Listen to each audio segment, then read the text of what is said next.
Bonjour à tous, bienvenue pour ce webinar sur le thème du CPX 2025.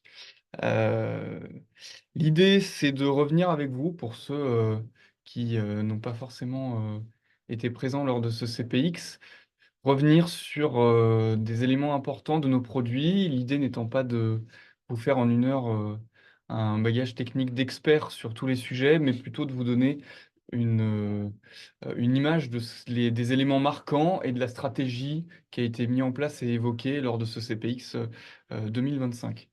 La première chose, déjà, ce qu'on peut dire avant de parler de nos produits et des éléments qu'on va aborder ensemble, c'est qu'on a un nouveau CEO, la personne de Nadav, qui nous a donné beaucoup d'énergie pendant ce CPX. C'est quelqu'un qui vient de la tech, et en particulier du milieu de la startup, et qui a à cœur de redorer le blason de Checkpoint et donner un souffle nouveau, en particulier dès 2025. Avant de rentrer dans les quatre piliers, les quatre produits et donc les quatre présentateurs qui sont aujourd'hui présents, juste un petit point sur la partie stratégie.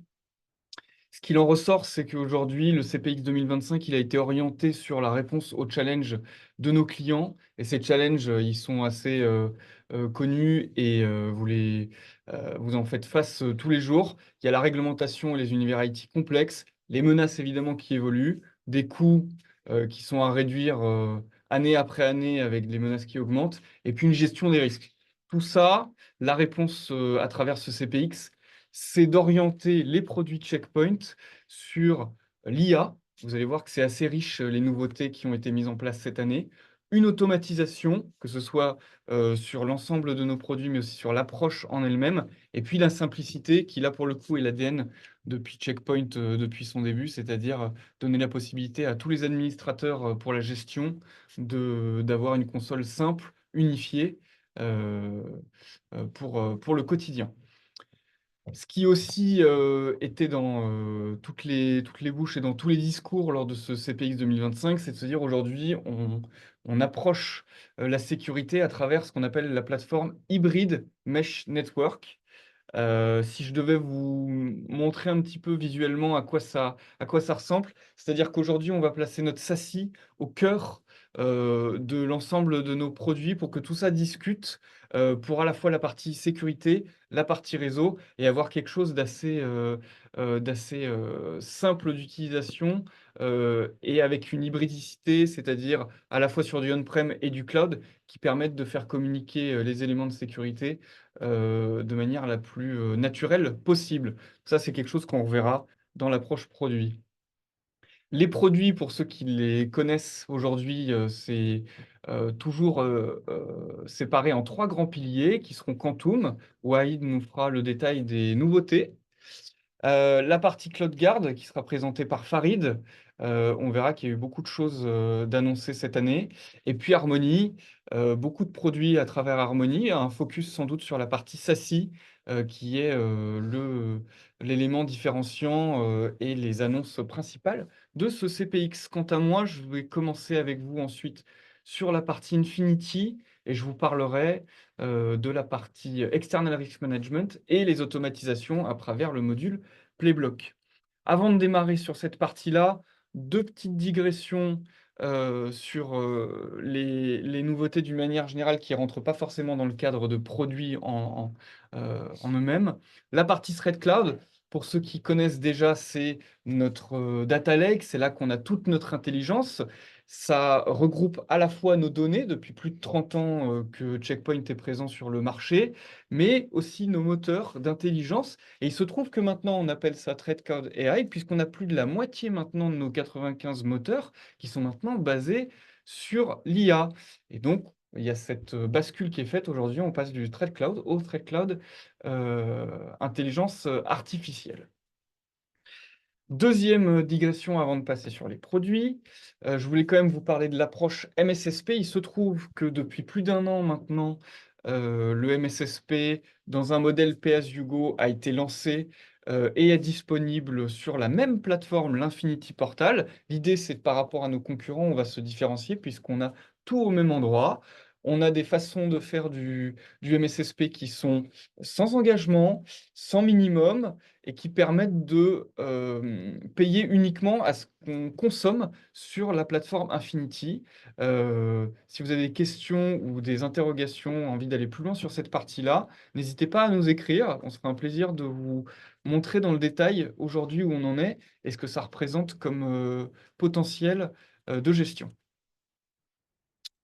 Alors la première partie, sur la partie Infinity Portal, c'est External Risk Management. External Risk Management est le fruit d'un rachat, Checkpoint, qui a eu lieu déjà en fin d'année dernière. C'est une société qui s'appelle Cyberint, qui est leader sur le marché et aujourd'hui qui est déjà totalement intégrée à notre plateforme Infinity sous le nom External Risk Management. L'idée, c'est que historiquement, Checkpoint, pour resituer un petit peu le produit, Checkpoint, c'est la protection client et un petit peu ses frontières, c'est-à-dire regarder et éviter que les menaces puissent pénétrer dans les data centers, dans leurs assets sur le cloud, à travers leur endpoint également, les mobiles, etc. Tout ce qui est source d'entrée vers les utilisateurs et les données de l'entreprise.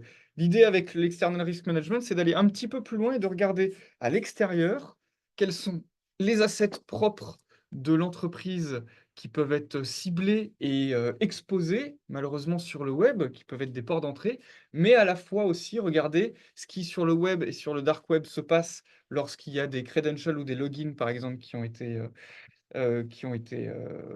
leakés et puis la usurpation d'identité. Donc c'est ce que je vous montre un petit peu au travers de cette slide ici, c'est-à-dire que, voilà, dans l'entreprise, on va avoir tout ce qui se passe au-dessus dans cette slide, c'est-à-dire qu'il y a ce qu'on appelle digital footprint. Vous avez des choses qui sont dans vos environnements cloud, des adresses IP, des domaines et sous-domaines. Vous avez aussi des applications qui tournent, la partie social media, les employés, vos third parties, c'est-à-dire vos suppliers, donc la chaîne de vos fournisseurs. Et tout ça expose potentiellement sur le web une certaine menace si vous n'avez pas conscience des backdoors ouvertes ou de ce qui peut être des CVE, etc. Donc c'est l'un des rôles euh, de ce produit, Checkpoint External Risk Management, c'est de regarder ça et le cas échéant de faire des actions de remédiation. Mais c'est pas tout, parce que ici on voit au-dessus que c'est les éléments qui sont propres aux entreprises, mais on voit également en dessous qu'il y a les attaqueurs qui se permettent, eux, de leur côté, d'utiliser et de vendre des logins mots de passe qui se retrouvent sur le dark web, de faire des attaques à travers les third parties, ou bien tout simplement d'utiliser vos logos mots de passe pour créer des sites de phishing et récupérer soit des informations compromettantes, soit directement de l'argent de manière frauduleuse. Alors, pour mettre un petit peu en parallèle, j'ai trois exemples que je vais me charger de vous montrer. L'usurpation d'identité pour un site de phishing, c'est assez simple. Là, on est dans la plateforme Checkpoint, l'Infinity Portal, et on voit dans les alertes que ce qui nous est remonté, c'est qu'il y a un site de phishing qui utilise les assets de l'entreprise. Voilà, l'exemple, en l'occurrence, c'est Amazon.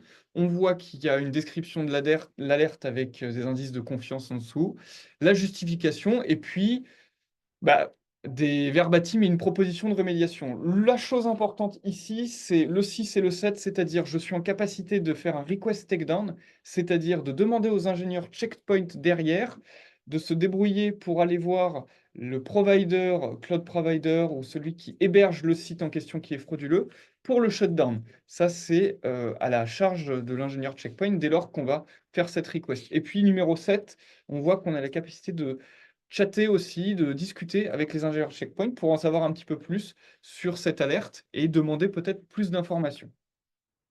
Une autre alerte intéressante, c'est des credentials qui se trouvent en vente sur le dark web. Tout ça, c'est des alertes qui sont remontées par les équipes ingénieurs Checkpoint et qui, du coup, sont à, entre guillemets, traiter par le partenaire ou le client qui souhaite se sécuriser. Et là, il y a une alerte importante qui dit, voilà, il y a des credentials qui se trouvent sur le dark web et donc il y a une recommandation qui est faite ici qui peut être de faire l'acquisition de ces logins mots de passe pour voir s'ils sont véridiques et derrière prendre les mesures adaptées, à savoir est-ce qu'il va falloir faire une campagne pour rechanger les logins mots de passe des employés ou seulement de certains, etc. Pareil, l'idée c'est de bien discuter avec l'ingénieur Checkpoint pour cibler les éléments de remédiation à effectuer. Troisième alerte, et là ça va nous ouvrir un petit peu plus sur l'avenir de ce produit.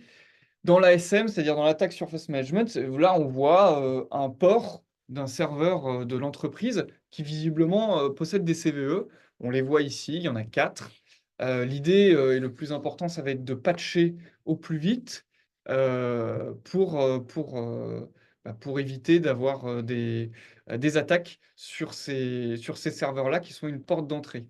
Ce qui est intéressant, c'est de se dire que si derrière, dans l'ASM par exemple, on voit une vulnérabilité qui peut être due et on pourrait se dire on va appliquer une IPS, c'est-à-dire on va avoir une signature et on pourrait appliquer cette IPS à nos gateways, checkpoints ou autres et de se dire ben voilà, ce qui serait intéressant, ce serait d'avoir ce bouton qu'on voit en bas à droite et de se dire tout de suite je patch, c'est-à-dire que je ne fais pas le travail d'identifier la bonne signature, puis d'aller dans mon management, puis de la déclarer. On aura courant H1 de cette année la possibilité de le faire de manière automatique.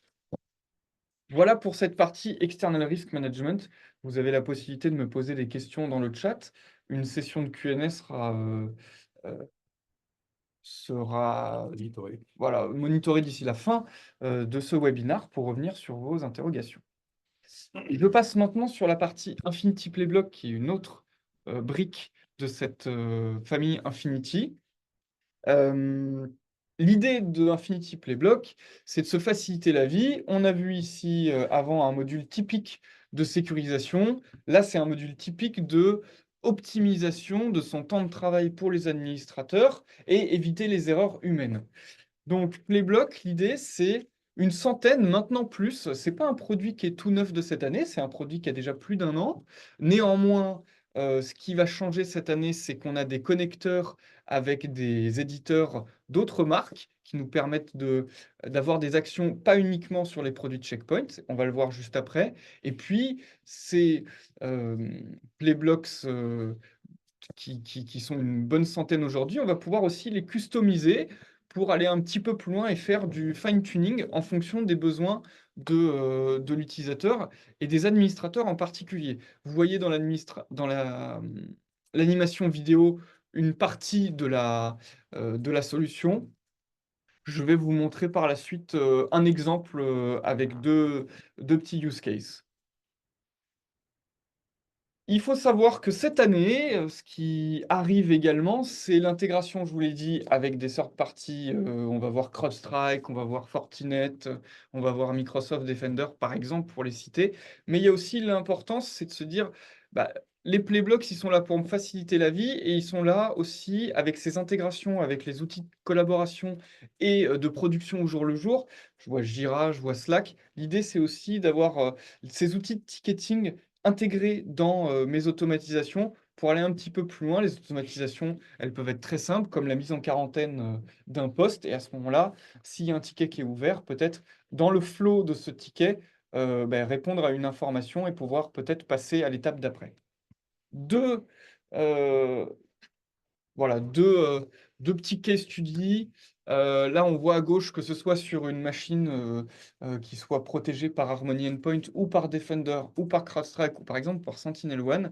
L'idée, c'est d'avoir ces différents triggers qu'on choisit de mettre en place et derrière, avec de la configuration, on est en capacité de se dire, voilà, quand est-ce qu'on notifie l'administrateur, quand est-ce qu'on isole la machine et déterminer un pass automatique pour la suite et du coup éviter à avoir des actions supplémentaires de la part de l'administrateur à faire à chaque fois qu'il y a une machine qui doit être isolée lorsqu'il y a peut-être une potentielle menace. À droite, ça vient par exemple de notre WAF, CloudGuard WAF, qui identifie une IP malicieuse et qui du coup, bah, est-ce qu'on détermine si cette IP, on la bloque automatiquement? Est-ce qu'on notifie l'administrateur? Est-ce qu'on va aussi ajouter automatiquement cette IP plus tard, pourquoi pas, à d'autres modules de notre checkpoint pour les bloquer nativement, etc.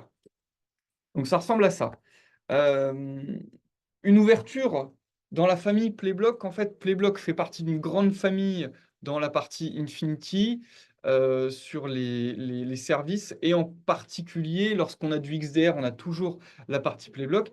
XDR, l'idée c'est de regarder les incidents, ce qui s'est passé à la fois sur les produits Checkpoint, encore une fois, et sur les produits de nos compétiteurs, puisqu'on est compatible avec une grande majorité d'eux, et d'aller un petit peu plus loin sur les incidents et faire de la recherche en fonction de threat hunting, etc. Voilà. Tout ça pour passer la main maintenant sur la partie Quantum. Mais c'est Wahid Bah, je te qui va le remercie. faire. Je te remercie, Pierre. Merci beaucoup. Bah, très rapidement, au niveau du CPX, on a eu beaucoup de nouveautés sur Quantum, qui est notre gamme de produits euh, sur la partie sécurisation périmétrique et des réseaux. Et ce qui est plus intéressant, c'est comprendre, ah, mauvais sens, c'est comprendre vraiment la stratégie qui a été mise en œuvre par Checkpoint sur le long terme. Le but de Checkpoint sur la partie firewall, et même de manière globale sur l'ensemble de nos produits, c'est d'arriver sur le zéro trust de manière automatisée. Et pour cela, on a différentes étapes. On va avoir le niveau 0, on va gérer la sécurité de manière traditionnelle, avec que des actions manuelles. Le niveau 1, dans lequel on était sur la R81.20, avec notamment des produits comme iCopilot qui permet d'accompagner les administrateurs au quotidien en leur posant des questions, un peu comme un chat GPT qu'on utilise au quotidien maintenant. Et là, avec la R82 et avec certaines fonctionnalités qui sont disponibles sur des Jumbo Hotfix, on va avoir des fonctions comme Policy Insight, Policy Editor et IOPS. On aura l'occasion d'entrer dans le détail de chacune de ces fonctionnalités. Et le but est d'arriver sur le long terme sur l'IA qui va gérer de manière totalement autonome les politiques de sécurité et de remédiation. Donc, pour revenir sur iCopilot, c'est directement intégré au niveau de la console de management, en on-premise ou sur le cloud, sur la Smart One Cloud. Et un peu à l'image de ChatGPT, on va être en mesure de poser des questions par rapport à votre contexte. Et ce contexte va être puisé au niveau de votre configuration et aussi au niveau du journal d'événements côté log. Et d'une autre partie, on va aussi être en mesure de récupérer la base documentaire de Checkpoint pour répondre à vos questions un peu plus ouvertes. Et cette base de documentation va être basée sur les SK, les admin guides, euh, tout ce qui va tourner autour du forum Checkmate. Donc là, par exemple, on va être au niveau de la console de management, on va ouvrir la fenêtre iCopilot et on va être en mesure de poser directement des questions à notre ami et directement poser, par exemple, une petite question sur les nouveautés que offre la R82. Et donc, ça va mouliner, on va directement avoir la réponse qui va arriver. Un deuxième point qui est intéressant sur la phase 2, ça va être la partie Policy Insight, qui va être en mesure d'analyser la configuration que vous avez au niveau de votre pare-feu. Sur le cycle de vie qu'on a sur un pare-feu, sur la configuration, généralement, on va ajouter beaucoup de règles. On va en fermer très peu. Et même, dans certains cas, on ne va pas traquer les changements qu'on va faire au niveau des politiques de sécurité. Le but de Policy Insight, ça va être de pouvoir fournir une fonction importante du Zero Trust, c'est le moindre privilège, l'accès avec le moindre privilège. Donc, on va passer sur chacune des politiques de sécurité et on va être en mesure de serrer globalement la politique. Donc, permettre exactement ce qui est nécessaire en termes d'ouverture pour éviter de exposer une grosse surface d'attaque par rapport à un serveur, par exemple. Et donc, par rapport à cela, on va supprimer les objets qu'on a en doublon ou bien les objets inutilisés ou les règles. Et derrière, ça va vous permettre de vous accompagner sur le cycle de vie de vos politiques de sécurité. Donc là, par exemple, on va tester la fonctionnalité sur la règle 42. On va voir qu'on a un insight qui est recommandé. Et lorsqu'on va ouvrir, on va voir qu'on a cette règle-là qui a un objet qui est totalement unmatched. Ça veut dire qu'il n'est pas du tout utilisé. Et donc, on va procéder directement à la modification. Sur la Policy Insight, on était au cas par cas sur les politiques de sécurité. Policy Auditor permet d'avoir un peu de hauteur et de voir la politique de sécurité de manière globale. Pour ça, chaque politique de sécurité est différente par rapport aux entreprises. Donc, ça va nécessiter une première phase de configuration dans laquelle on va devoir désigner chaque zone réseau et le niveau de criticité de ces zones réseau dans lequel le pare-feu aura la gestion. Par exemple, on va avoir la DMZ, on va avoir des zones ultra sécurisées dans lesquelles on va limiter l'accès. Et au contraire, des zones peu sécurisées dans lesquelles on peut être beaucoup plus laxiste en termes d'exposition. Et donc, le but de Policy Auditor, c'est de vous faciliter sur la gestion de la partie compliance sur vos politiques de sécurité en cas d'audit. Et donc, on va passer sur un exemple concret. Globalement, on a notre politique de sécurité, on va aller directement sur Policy Guideline. On va avoir la topologie de notre réseau qui va être mappée par rapport à ce que le pare-feu va détecter en termes de topologie. Par exemple, ici, on est sur la zone data center vers la zone succursale. Et hop, un petit bug.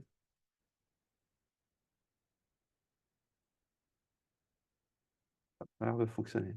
Ah, merci.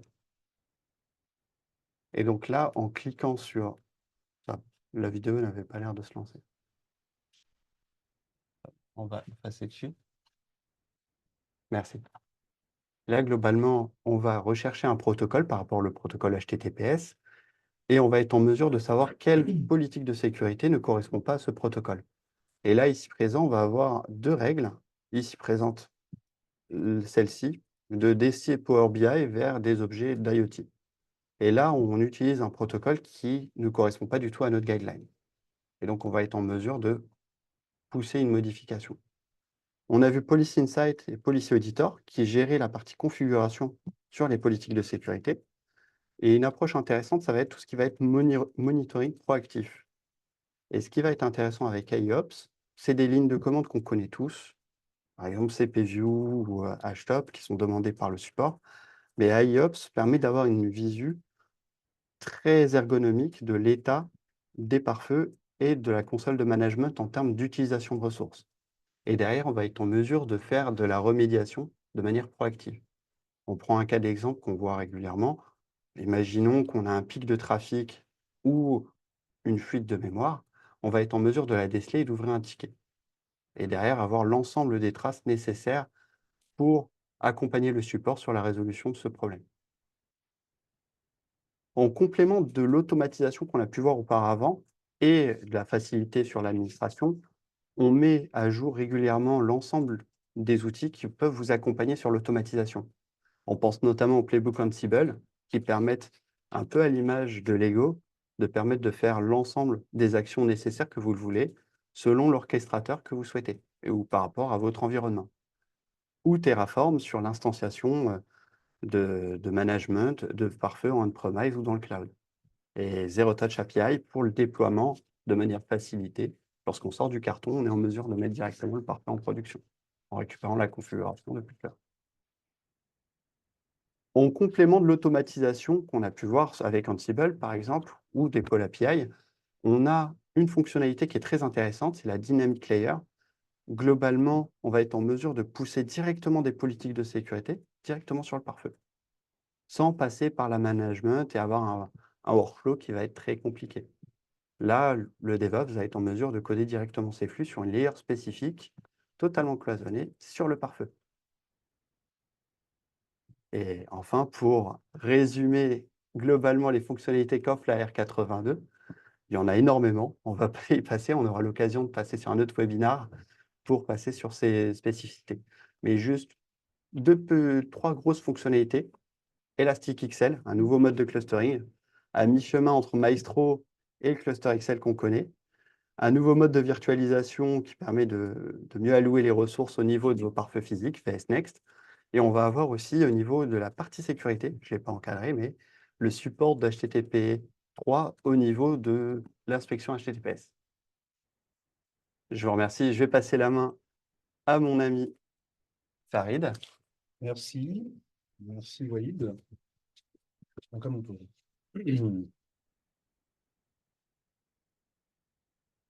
Donc, le deuxième pilar fondamental au sein du portfolio Checkpoint, donc il s'agit de CloudGuard. Donc, de quoi s'agit-il? Alors, en ce qui me concerne, j'aime bien faire le parallèle avec, on peut penser peut-être dans un contexte d'immobilier d'entreprise, par exemple, où vous allez trouver, par exemple, plusieurs entités, plusieurs entreprises qui vont se retrouver co-hostées, on va dire, au sein du même environnement. Vous allez trouver, par exemple, un service de lobby, donc un accueil qui sera centralisé pour toutes ces entreprises. Et vous allez trouver également peut-être un service de réception, un service où on va réceptionner les colis, par exemple, à l'arrière. Vous allez trouver également tout un éventail de services, par exemple, qui seront mutualisés ou non. On peut penser à une cantine d'entreprise, on peut penser à un service de gardiennage également. Au final, ce qu'on va constater, c'est qu'on va nous livrer, finalement, on va nous fournir des mètres carrés pour accueillir nos employés, pour lesquels vous allez devoir garantir la sécurité et un bon environnement de travail. Et finalement, le prestataire, donc le bailleur, ne sera pas responsable de la sécurité interne, en réalité, de vos utilisateurs, de vos datas, de vos employés que vous allez accueillir au sein de cette structure. Donc, grosso modo, généralement, on constate qu'on a deux points d'entrée, hein. Si on fait le parallèle avec cette image, on va dire, on a la porte d'entrée sur la gauche, hein, la front door. Et puis vous allez retrouver sur la droite la service door. Donc il y a deux points d'accès finalement sur cet environnement que vous allez devoir en général. Donc le bailleur, si je reprends l'image de l'immobilier d'entreprise, va fournir un minimum de services de sécurité. Mais en ce qui nous concerne, nous, en tant que clients, il serait largement insuffisant de faire confiance à ce bailleur, à ce prestataire de service. Euh, alors, quel type de risque en général on va rencontrer si on fait le parallèle sur ces... Pardon, excusez-moi, je reviens en arrière. Voilà. Donc, si on fait le parallèle et on met la loupe sur ces deux points d'accès, donc sur la gauche, par exemple, la front door, généralement, donc, ce qu'on va y retrouver, donc, ce sont les failles qui sont liées aux services qu'on va diffuser, qu'on va publier au travers de cette d'or. Donc, toutes les applications web et les API qu'on va publier vont exposer également des failles, hein, des failles inhérentes aux services qu'on va publier, qu'il va falloir monitorer et sécuriser. On va retrouver également parfois, bien souvent, ce qu'on constate, c'est qu'on va trouver des assets, donc des applications qui seront publiées malencontreusement. Généralement, ça peut être une erreur de configuration au niveau du cloud. Et troisièmement, aujourd'hui, sur la front door, généralement, les services qu'on va publier font eux-mêmes parfois appel à d'autres services SaaS qui sont présents sur Internet. Donc, on parle de third-party SaaS applications pour lesquels on n'a pas de garantie de sécurité, hein. Ce n'est pas de notre responsabilité de monitorer la sécurité de ces services SaaS. Par contre, ces services SaaS peuvent servir de porte d'entrée pour des zero-day attaques. Voilà. Sur la droite, la porte de service, hein, généralement, on va retrouver trois axes d'attaque majeures. Généralement, c'est les attaques internes, on a compris, on parle de services d'or. Donc, premièrement, ces applications qu'on va publier sur le web au travers du cloud sont développées, hein, par nos équipes internes ou des équipes tierces parties. Et généralement, parfois, on constate des erreurs classiques, par exemple, qui consistent à publier des credentials, donc des noms d'utilisateurs, des mots de passe, des clés SSH, etc., qui vont se retrouver diffusés sur des GitHub publics, sur des registres publics. Donc ça, c'est voilà, une des premières erreurs qu'on constate.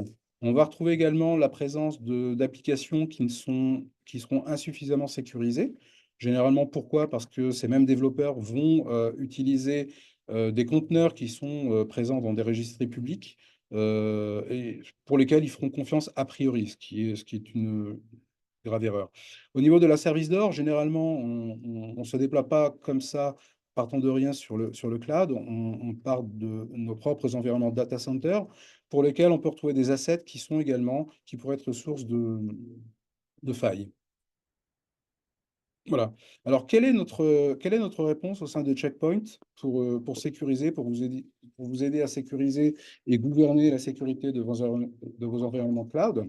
Alors, on va retrouver donc le premier pilar, la première solution, pardon, qui est CloudGuard Network. CloudGuard Network n'est autre que finalement l'implémentation de notre brique Quantum que mon collègue Wade vient de couvrir, mais au sein d'environnements cloud. Alors, une petite remarque quand même, lorsque je parle de cloud, on considère le cloud public et le cloud privé.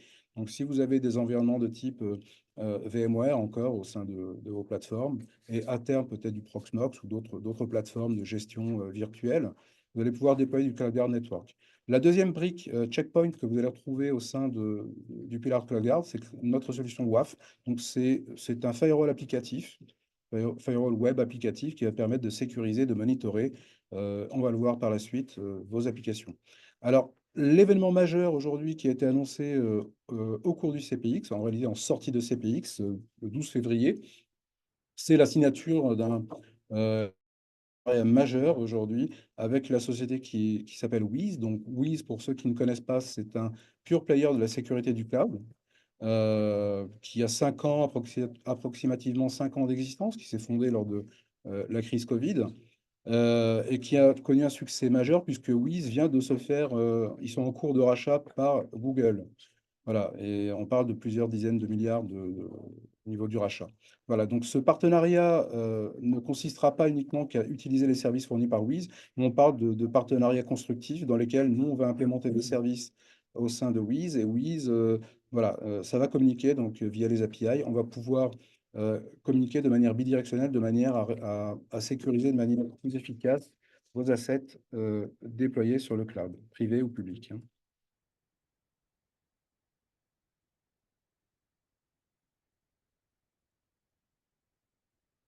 Alors comment, si on regarde dans le détail comment Wiz va nous aider à optimiser cette posture de sécurité, bon, deux cas simples hein, d'usage, hein. Le premier, c'est imaginez que vous ayez une application web qui soit présente sur un cloud AWS. Wiz va monitorer, va surveiller les assets déployés sur AWS, entre autres. Bon, sachez que Wiz est multi-cloud hein, par défaut, donc ça pourrait être de l'Azure également, ou Azure et AWS en parallèle. Bon, si on reprend cette application web qui est déployée et publiée sur Internet, Wiz va l'observer, donc Wiz verra que cette application est publiée et va nous demander finalement à nous, est-ce que vous connaissez cette application? Et il se trouve qu'au final, ben oui, on la protège via notre solution WAF, hein, notre firewall applicatif. Et auquel cas, donc, on va demander à Wiz de réduire le risque concernant cette application, hein, de le baisser par exemple à un niveau médium ou informative, par exemple. Ça dépendra du risque présent sur l'application. Le deuxième cas d'usage, c'est imaginer que vous ayez également une application, ici, donc un service Nginx qui est publié également dans ce cas de figure sur Azure. Et Wiz constate qu'il y a une vulnérabilité présente, hein, donc une attaque connue qui est présente pour cette application. Wiz va pouvoir demander à notre solution, donc alors là, on parle de CloudGuard Network, donc notre Quantum sur le cloud, qui intègre le moteur IPS Checkpoint. Donc, on va pouvoir demander, donc Wiz va pouvoir demander à notre brique IPS d'activer la signature pour protéger cette application. Donc, on voit en quoi ce partenariat sera productif. Alors, si on met la loupe aujourd'hui sur la partie, donc sur la partie WAF, donc l'idée de cette brique WAF, c'est, je vous le rappelle, c'est vous protéger vos assets, donc vos applications déployées sur le cloud, au niveau de la porte d'accès, de la front door, hein. On est d'accord. Alors, en quoi est-ce que notre solution est très différenciante? Alors, les solutions WAF sur le marché existent depuis plus de 20 ans maintenant. Et les solutions WAF dites traditionnelles fonctionnaient sur des mécanismes de signature. Elles fonctionnent encore pour majeure partie d'entre elles sur des mécanismes de signature. Voilà, on ne savait pas faire autrement à l'époque. Alors c'est bien et aujourd'hui on en aperçoit les limites, surtout après ces 20 années d'expérience. Alors quelles sont les principales limites? C'est un, la présence souvent de faux positifs, puisqu'il va falloir adapter très rapidement lorsqu'une attaque sera identifiée sur une application. Il va falloir adapter de manière très rapide, si vous voulez, la signature pour protéger l'application, ce qui n'est pas possible en général aujourd'hui dans des environnements dits cloud native. Ça devient, c'est un vrai challenge, c'est voire impossible. Deuxièmement, euh, pareil, donc les applications, si on prend l'exemple d'une application telle que Log4j, sur un mois, lorsque l'attaque est apparue, on a constaté des variations, au moins 6 variations de l'attaque Log4j. Ce qui veut dire que les administrateurs de ces solutions traditionnelles WAF ont dû fournir des signatures pour ces 6 variations sur un mois. Ce qui a été, enfin, l'expérience nous a montré que c'était quasiment impossible. Généralement, on a vu qu'on a pu remédier à ce type d'attaque basée sur des signatures au bout d'un an. Et encore, aujourd'hui, on constate encore quelques clients qui sont faillibles aux failles sur Log4j.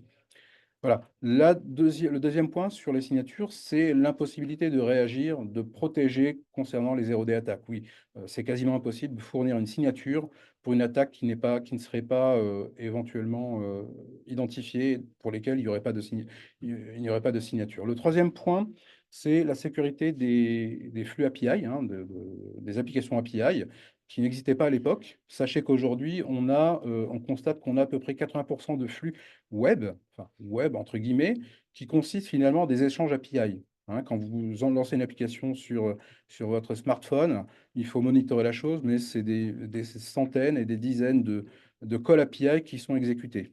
Voilà. Alors, la solution CloudGuard WAF, aujourd'hui, en quoi elle se différencie? C'est elle est automatisée en matière de réponse, la sécurité sera opérée par des moteurs d'intelligence artificielle.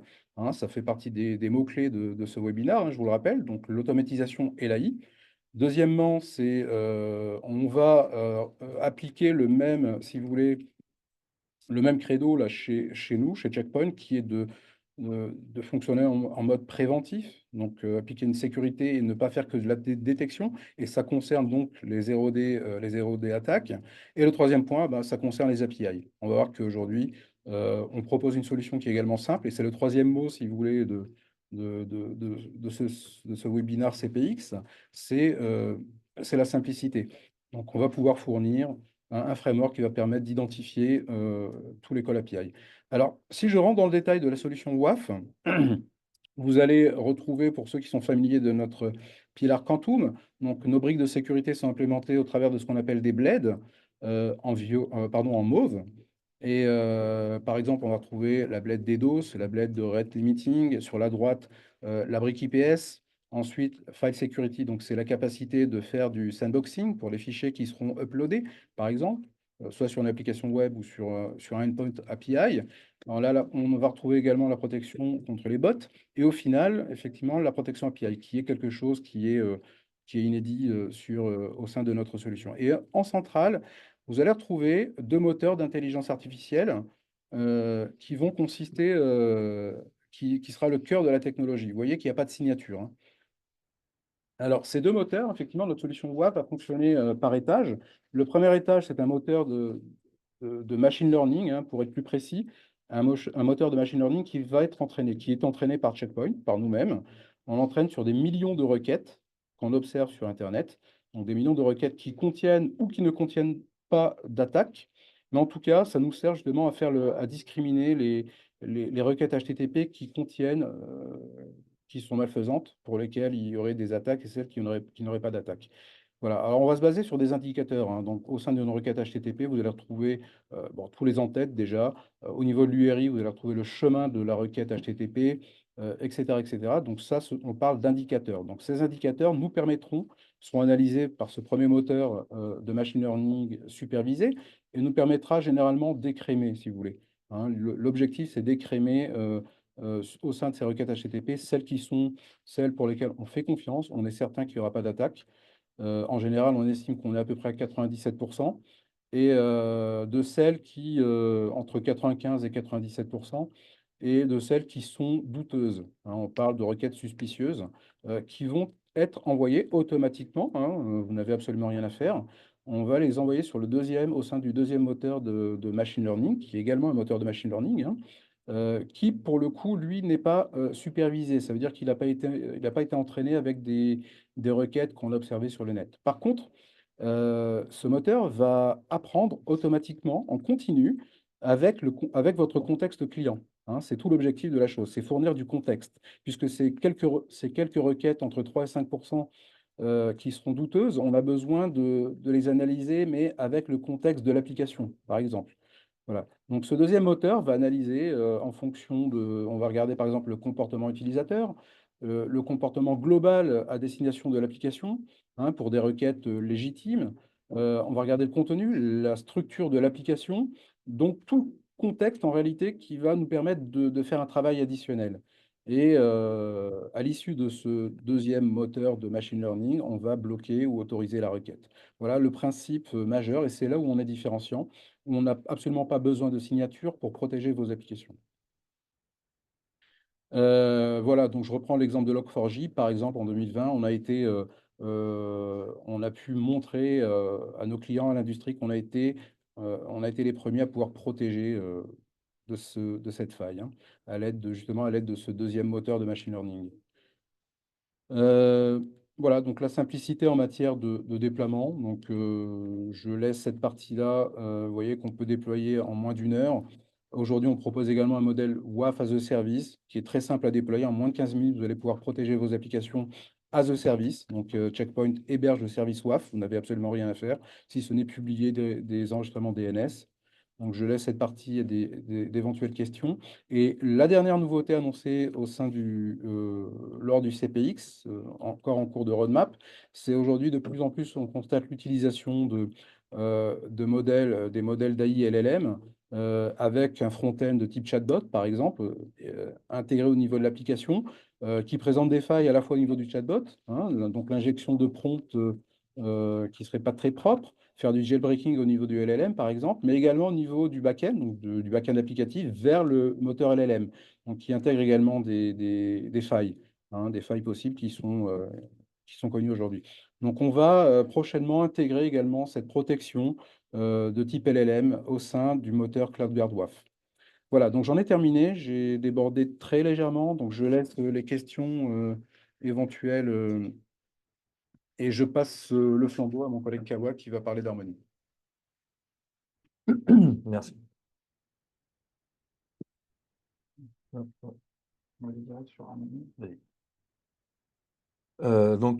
On a fait le tour sur l'approche plateforme. On a vu également la sécurité périmétrique. On a vu la sécurité dans le cloud en tant qu'infrastructure. Faisons maintenant un focus sur l'expérience utilisateur vraiment au plus proche du métier. Donc, on constate que notre façon de travailler, au final, s'est transformée au cours de la dernière décennie. On se retrouve totalement mobile, on travaille de n'importe où et on fait en sorte d'être toujours joignable. Une bonne partie des SI ont migré vers le cloud et vers le SaaS, et tout se retrouve connecté aujourd'hui. On en est même arrivé à parler de super productivité avec cette transformation au final. Par contre, cette transformation ajoute également une énorme complexité, en particulier à la façon dont nous avons traditionnellement mis en œuvre la sécurité réseau. C'est la question qui se pose aujourd'hui. Ah, je crois qu'il y a un problème sur les slides. Je vais reprendre. Donc, la question qui se pose aujourd'hui au final, c'est comment appliquer la sécurité réseau dans un environnement de travail aussi complexe sans un périmètre de réseau qui est au final clair. L'industrie, au final, a tenté de trouver une solution, un concept assez récent qu'on va appeler SASI, abréviation de Secure Access Service Edge. Le SASI transforme la sécurité du réseau en un service cloud plutôt qu'en une boîte sur un site, en connectant tout via le cloud, que ce soit utilisateur, que ce soit bureau, que ce soit data center, sur site ou sur le cloud, et en appliquant les contrôles de sécurité du réseau pour l'accès zéro trust, la prévention des menaces et la sécurité des données dans le cloud. Le SASI, c'est un concept au final formidable, hein, parce qu'il va aider les entreprises à réduire la complexité inhérente à l'application de la sécurité réseau dans l'environnement distribué, qui est au final notre espace de travail moderne. Alors, on me dit qu'il y a un petit problème de slide. Laissez-moi un petit instant. Prends la main. Non, prends la main. Ils sont pas tes fleurs. Hop, alors, je vais juste reprendre la main sur la présentation.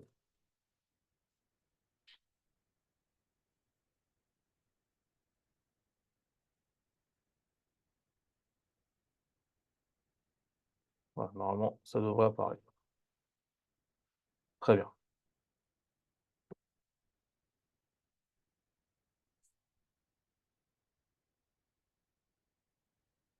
La problématique du SASI au final qu'on a rencontré là, avec le SASI dit traditionnel, c'est que, nous voyons chez certains de nos confrères, ce SASI qui présente son propre ensemble de défis. Tout d'abord, les utilisateurs subissent. Pourquoi? Parce que l'obligation de faire passer tout le trafic internet, de tous les utilisateurs par le cloud du vendeur SASI a souvent un impact considérable sur l'expérience internet de ces mêmes utilisateurs. Les utilisateurs sont pratiquement assurés de subir une dégradation du débit internet, de l'ordre, de 10 20 voire même plus, en fonction du contexte, géographique ou du contexte, matériel qui leur est proposé. De plus, selon l'endroit où se trouvent ces utilisateurs par rapport au POP le plus proche, ils peuvent bénéficier d'une expérience internet dans une langue différente ou être exclus géographiquement des sites internet locaux. De plus, l'acheminement, de l'ensemble du trafic internet des utilisateurs via le cloud, pose des problèmes évidents en matière de respect de la vie privée. Un autre point est celui du browser. Le browser, donc, la plupart de ce que nous faisons en ligne, au final, passe par un navigateur internet. Il s'avère que cette, sécurité réseau pure, qu'on applique dans le cloud SASI, hem, ne permet pas forcément de sécuriser l'ensemble. Cette sécurité ne peut s'appliquer, pardon, qu'à un certain degré et que certaines menaces restent un angle mort. Elle n'est pas toujours en mesure d'inspecter le trafic chiffré en raison des certificats et elle n'est pas très bonne pour gérer des choses comme des attaques de phishing de type 0D et le contrôle de l'utilisation de GNI. Enfin, il y a le SaaS qui a créé son propre univers de services qui s'interconnectent les uns avec les autres par le biais d'API et que le SASI et CASB conventionnel ne voient pas du tout. Donc, bien que le SASI constitue une étape essentielle dans la simplification de la sécurité du réseau pour l'hybrid workspace, il est loin d'être parfait et présente ses propres défis et lacunes.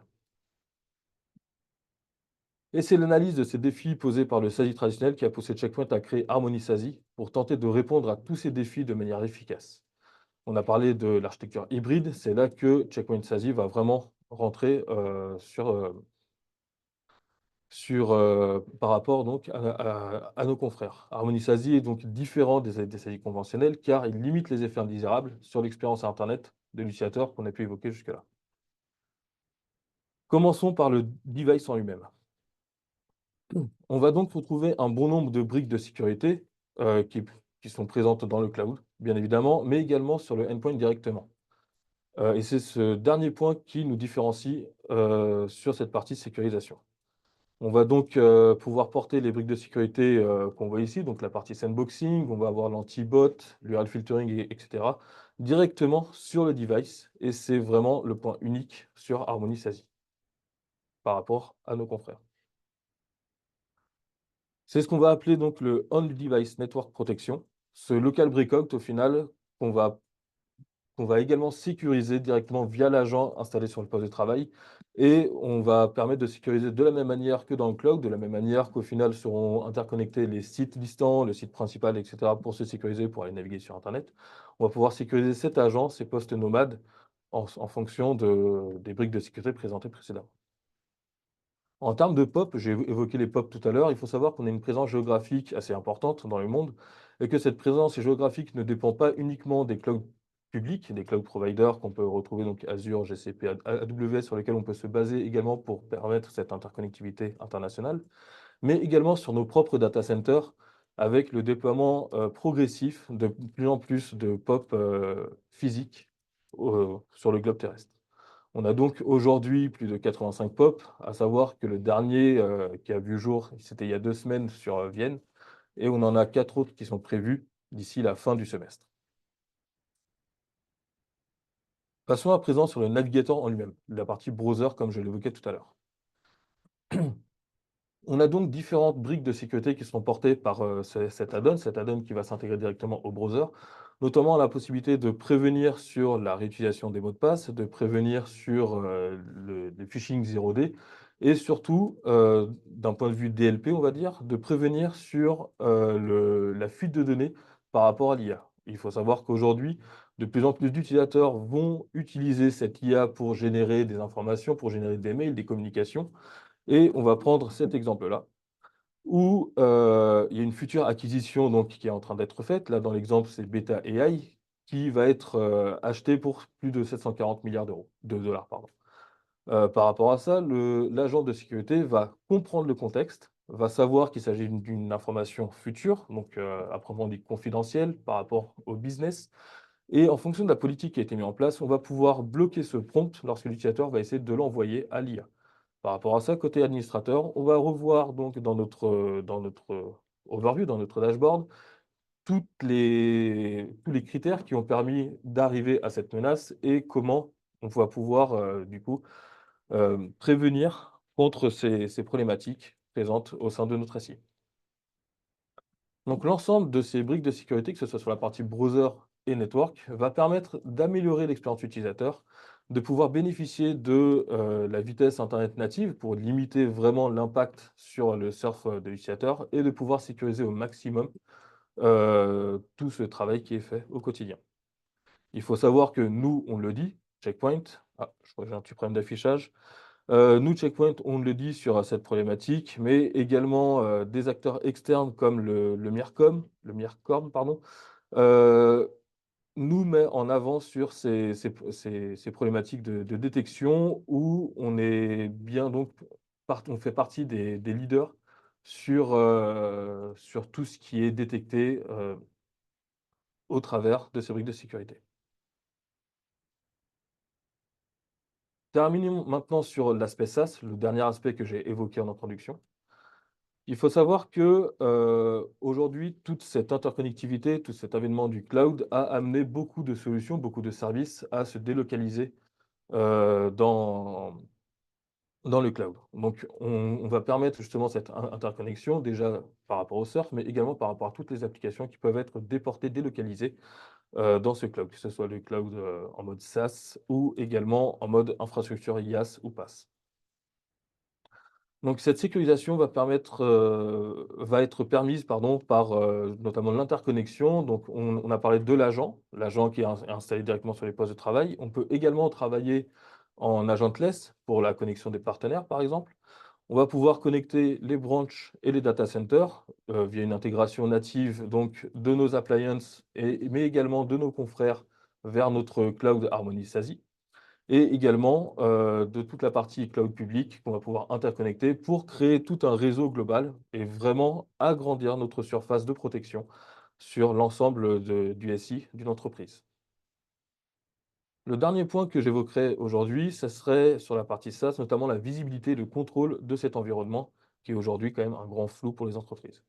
Quand on demande plus de détails sur l'utilisation de cet environnement SaaS, on nous répond le plus souvent qu'il n'y a qu'une dizaine, allez, éventuellement une vingtaine d'applications qui est utilisée au maximum par les entreprises et par les utilisateurs. Mais est-ce qu'on est vraiment sûr de la quantité de ces applications? Est-ce que on est, on est vraiment au courant de toutes les applications qui sont interconnectées? Comment elles sont interconnectées? Quelles sont au final les utilisations qui sont faites de ces applications et comment ces applications interagissent avec nos données? Et c'est pour répondre à toutes ces problématiques qu'on va pouvoir, grâce à l'add-on SaaS API au sein d'Harmony SASE, de répondre aux problématiques de sécurité que vont poser ces nouvelles interconnexions. On aura ainsi la possibilité de découvrir toutes les connexions existantes avec les applications SaaS, OK, mais prévenir également des menaces existantes sur ces environnements par rapport aux interconnexions, par rapport aux applications qui ont pu s'installer par exemple sur un Microsoft. Et de cette manière, réduire la surface d'attaque SaaS en assurant une compliance et réduire les gaps de sécurité ou de configuration qui peuvent exister, encore une fois, sur ces environnements. Je vais terminer avec ce case study par rapport à l'environnement SaaS, où lors d'un POC pour une entreprise d'environ 600 utilisateurs, on s'est rendu compte qu'il y avait une intégration de plus de 1130 applications et petites applications, add-ons, etc., dans tous ces environnements SaaS de notre client. Et donc, on a aussi mis en avant plus de 174 intégrations critiques qui existaient sur les environnements SaaS. Voilà. Donc, si vous voulez plus de détails, si vous voulez une démonstration plus avancée sur ces environnements ou des cas vraiment précis par rapport à des problématiques qui ont pu être rencontrées, que ce soit sur la partie SASI, SaaS, mais également sur le cloud, sur la partie Quantum et sur l'external risk management, n'hésitez pas à revenir vers nous, que ce soit par les questions, les Q&A, pour lesquels on va prendre 5 minutes pour y répondre, ou vous avez nos coordonnées pour pouvoir nous contacter directement. Alors effectivement, on va prendre quelques secondes pour regarder